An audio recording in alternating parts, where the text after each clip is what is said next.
good afternoon. Fortunately, no one was injured. As you can see behind me, the truck is back in its upright position, but if you take a couple steps with me this way, the trailer is still on its side.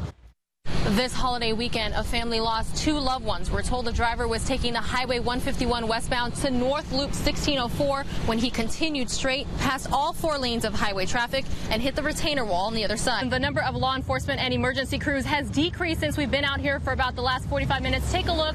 We have Texas DPS, the Bexar County Sheriff's Office, and the county's Office of Emergency Management here, as well as Somerset Fire Department. Numbers from the Federal Motor Carrier Safety Administration show in the last 2 years, truckers in Texas received nearly 15,000 violations for not having a valid license, 3,300 violations for driving past their 8-hour daily limit, and 600 violations for speeding more than 10 miles per hour over the posted limit. A lot of information is still fluid right now, but we're told this may be the handgun that was pulled out at the time. Police say McElmel wasn't able to get away with any cash from here, but his life ended here off US 90 and FM 1104, where there's still crime scene tape and markings on the highway. When traffic started crawling by here about a half hour ago, but the ramps from Loop 410 to 37 South are still closed at this time. As you can see, crews are still on the scene, and officials are hoping to have everything cleared up here by around 6 o'clock. The Wilkinsons ran a volleyball league out of here for years. They're asking everyone to come on by Friday around 7:30 for a final picture. Now, in all the years that Oyster Bank has been going on, St. Mary's has raised $10 million for scholarships, alumni, and university programs. We're at the main stage now. That's why it's so loud behind me. In about a half hour, we're going to be kicking off the fireworks show, which will have a 100 cannon salute for the 100th anniversary. Reporting live at Oyster Bank, Pilar Arias, KSAT 12 News. They need to get caught. Steve Thatcher is referring to whoever has the $150,000 he wired as a down payment on his home. He's lived in it since November. That's because its seller allowed him to rent during the buying process. To me, this was going to be my first home that I was buying for my family, my kids, my dream home. When Thatcher's realtor's efforts to finance traditionally failed, the pair were referred by a local mortgage broker to Infinite Properties. It's allegedly out of McAllen.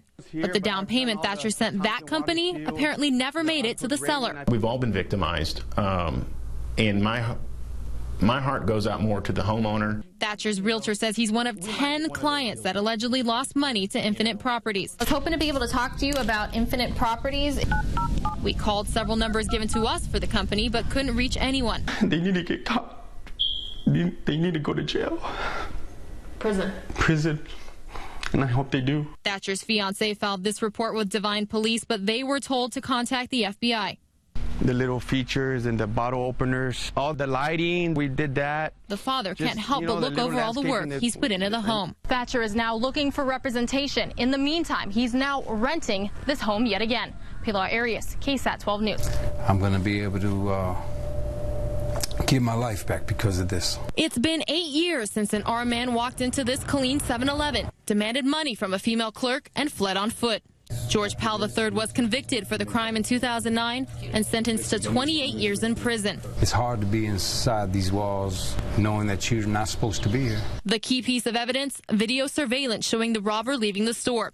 Although the clerk told investigators the crook was 5 foot 10 inches to 5 foot 11 inches, an expert from Florida used this image to determine the man's height to be at least 6 feet 1 inch. How tall are you? 6'3". We have the power to investigate forensic sciences to determine whether they're valid or junk science. Dr. Vincent DeMaio is the presiding officer of the Texas Forensic Science Commission. The agency received a request to investigate Powell's case in 2014.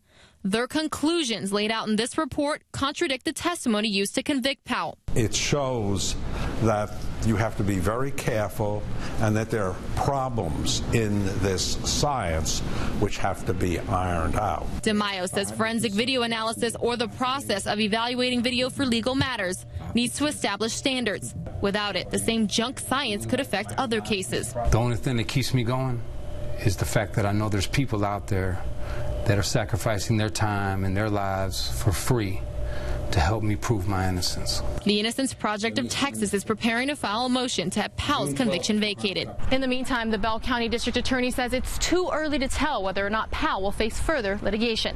Pilar Arias, KSAT 12 News.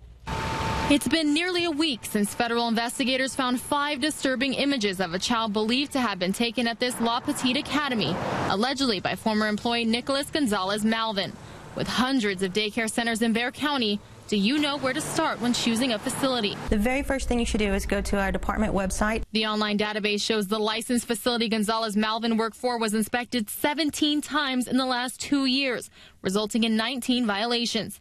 Family Service is another resource for local families searching for the right child care. As a parent, I encourage everyone to go out to the site, and I mean, it's not bad for them to try to find out as much as they can about the people who are working at the center, their education, their background, if they've been working there for a while, who they are and what they're like. Both Family and Protective Services and Family Service offer daycare checklists for parents with a similar message. Do your research before trusting others with your kids. You need to make sure that whoever is taking care of your child, at a minimum, has had a background check. There are 875 licensed child care centers in Bexar County. Their findings from their most recent inspection should be readily available to parents.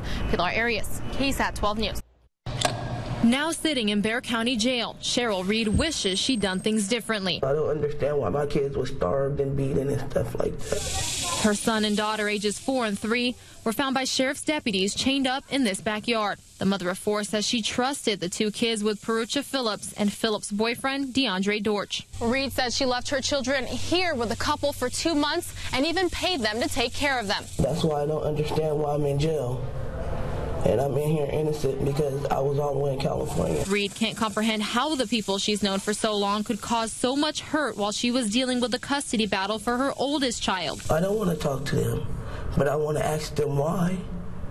God bless them. I forgive them. They got to answer to God, not to me. Reed became emotional when asked how long it's been since she's seen her children. I love them, and I'm going to try and do anything that I have to get them back. It hurts me to hear that my kid was a victim. Even while she was away from the kids, she says she stayed in touch almost daily. I wasn't just any old mother, you know, just sitting around with their kids, abusing their kids. I used to go to the park with my kids, spend time with my kids, do things with my kids, you know. I miss all that with my kids. Reed, Phillips, and Dortch remain behind bars awaiting trial. Pilar Arias, KSAT 12 News. It's a scary situation. Takari Johnson just finished dropping his son off at school when he heard from his wife working at Lackland Air Force Base's Medina Annex. On the way back, I just get a text message from her saying active shooter. So I panicked. I tried calling her, couldn't get a hold of her. Tried texting her, couldn't get a hold of her. So I came here and everything was blocked off.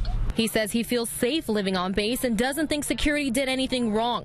But he wonders if anything more could have been done. How was he able to get a firearm on the base? As the investigation into the murder-suicide continues, we don't know whether the airman had authorization to have weapons on base. The weapons policy for base is that individuals don't get to carry weapons unless they're part of this team, okay? You got to be a security forces defender. You have to be an OSI agent, or if you're in the FBI or one of our brother and sister law enforcement departments, they're the only ones that are authorized to have weapons. A recent poll by St. Leo University, which has a campus in Corpus Christi, shows nearly 83% of the 1,000 adults surveyed believe active duty military should be allowed to carry firearms on U.S. military bases. But until we learn more, the current policy here at Lackland stands.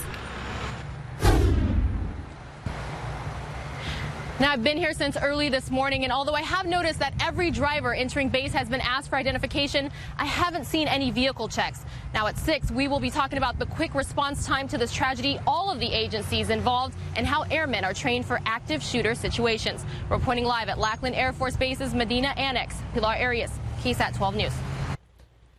Thank you, Pilar. And direct